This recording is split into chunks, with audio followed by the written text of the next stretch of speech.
Man, it's going to be, it's a big week this week, man. We got Hardcore Justice this week. Man, how are you feeling going into Hardcore Justice? How I feel just about every day. Poised for success. Personally, myself, last week I launched the EC3 for Champion Campaign, and it was almost perfect, I would say. I would say borderline perfect. And it would have been perfect had it not for been that dastardly Mr. Anderson who had to interrupt it, stick his nose into it, his asinine political comedy or whatever he speaks of, and then assaulting me. So at Hardcore Justice, I do have a planned rebuttal for Mr. Anderson. In addition to a lot more, and we can just talk about that right now because the Hardys are taking on the Revolution in the street fight. There is a X Division title match where the champion will be defending against Manjus, Kenny King, Tigre Uno, the man in the mask, Brooke versus Terry for a Knockouts title, and Low Key versus Drew Galloway in a pipe on a pole match. So a lot happening this Friday. Yeah. Now let's talk about Anderson, man. He's kind of been a thorn in your side. I mean, you launch the EC3 campaign, and then it's going well, and then come on, I mean, he sticks his nose in your business. I mean, what do you have up your sleeve for Anderson? I know you can't give away too much, but I mean, well, let me correct you. You said it was going well. It was actually going perfect. If I would call it perfectly. My mistake. No worries. Flawlessly? Can we say flawlessly? Yeah, that's an acronym of perfect, I believe. So yeah, that'll work. Okay. But what do I have in store for Mr. Anderson? I'm actually going to beat him with something unbeknownst to him nor anybody who probably watches wrestling or lives lives in general. I'm going to beat him with a little thing called logic. I'm going to logically tell him exactly what he's doing wrong, how he's portraying himself, the negative aspects of his whole, counter campaign. And then if it comes down to it, yes, I will probably have to punch him in the face with my fists. Having Tyrus in your corner, a little bit of, not that you need the extra security, but having Tyrus having your back, that helps out a little bit. Do you think Tyrus is gonna maybe work in your plans a little bit for what you got in store for Anderson? Well, I mean, not only did Tyrus look like $1 million last week, standing in a full suit with a nice hat in my corner, holding that sign ever so high, he was insulted by Mr. Anderson for his choice in clothing. So I'm going to tell Tyrus, why not slip into your battle gear, your singlets, and let's go talk to this guy. But having Tyrus is definitely, I wouldn't say it's an advantage for me, because it's really more of a necessity, as I'm constantly bombarded with people trying to assault me from behind and do things behind my back. You know, having a big giant man to watch your back is very important for a man of my stature, especially now that I'm kind of acting presidential. I'd hate for an assassination attempt on my life or my career. I think that'd be very negative. So Tyrus he's a necessity.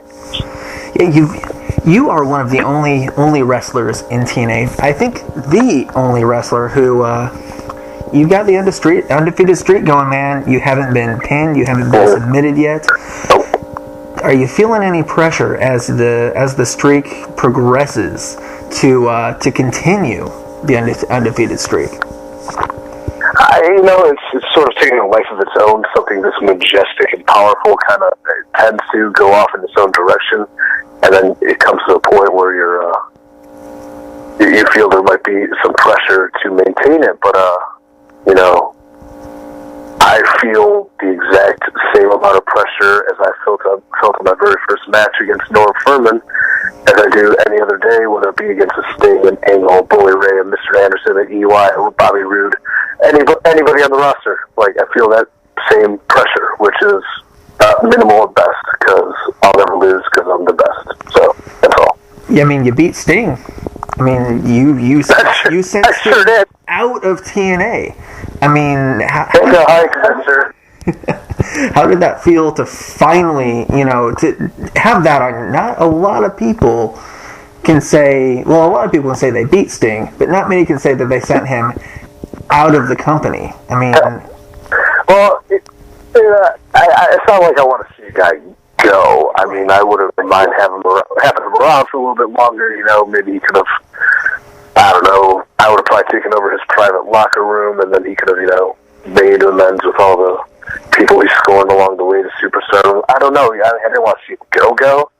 But, I mean, to defeat him via Schoolboy and send him packing, yeah, I guess it was an accolade in my career. I mean, he was pretty nefarious to my Aunt Dixie, saying mean things, so, yeah, I did spite my enemy.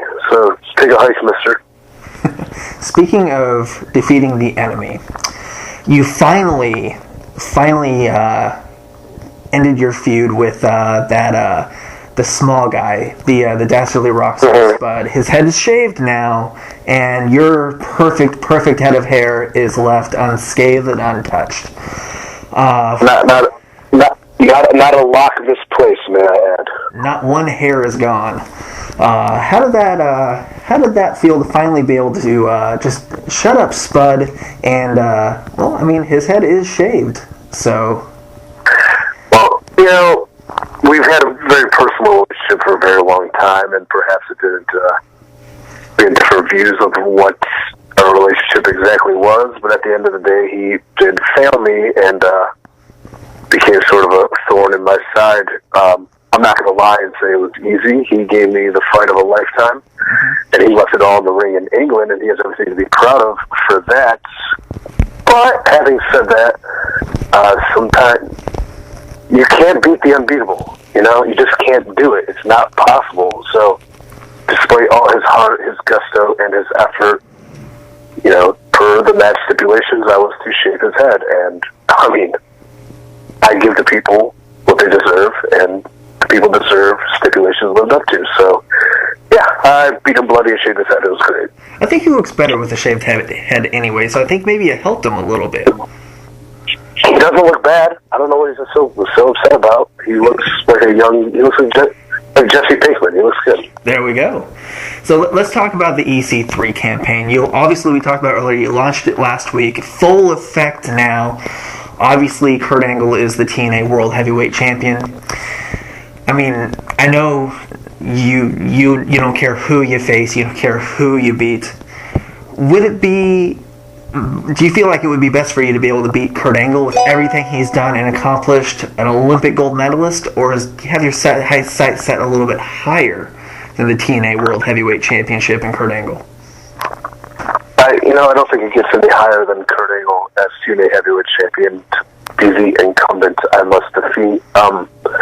Despite our past, I have defeated him in the past, but I'm not one to search it up. He was a little under the weather. He was injured at the time, so Kurt Angle being healthy at 100% right now, I think would be the finest feather in my proverbial presidential camp if I were to defeat him for the title. So that's definitely my goal.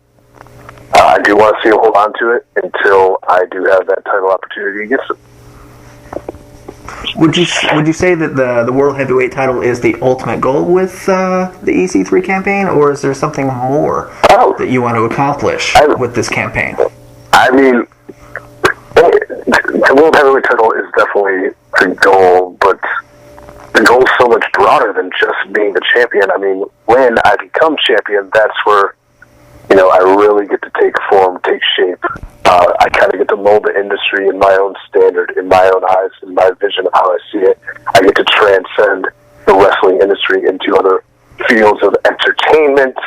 I really get to put my mark on pop culture as a whole, and that step requires the TNA World Heavyweight Championship. Awesome. Well, this week, the campaign continues. It's fun to watch already. Hopefully you get some sort of retribution against Anderson. I know you will. And you can't tell us a lot, but it's coming. I can tell you exactly what's going to happen. He's going to say a bunch of dumb things. I'm going to say, hey, sir, here's my logical retort to your nonsense. He's going to say, well, these people think you suck. And then they're probably going to go, yeah, because they're idiots, and they're drones, and they're mindless dullards, and then I'll be like, "Well, sir, I disagree with that." Boom, punch in the face, game over. Next step. And, I mean, that's how I foresee it. and of course, as they usually do, the fans obviously are going to tell you you suck, but they're wrong. You are very good. Yes, I'm very good. So it's going to be fun to watch, man. EC3, thank you so much for taking time today. Hardcore Justice this Friday, Destination America, 9, 8 Central. Everybody out there, tune in, watch. It's going to be awesome.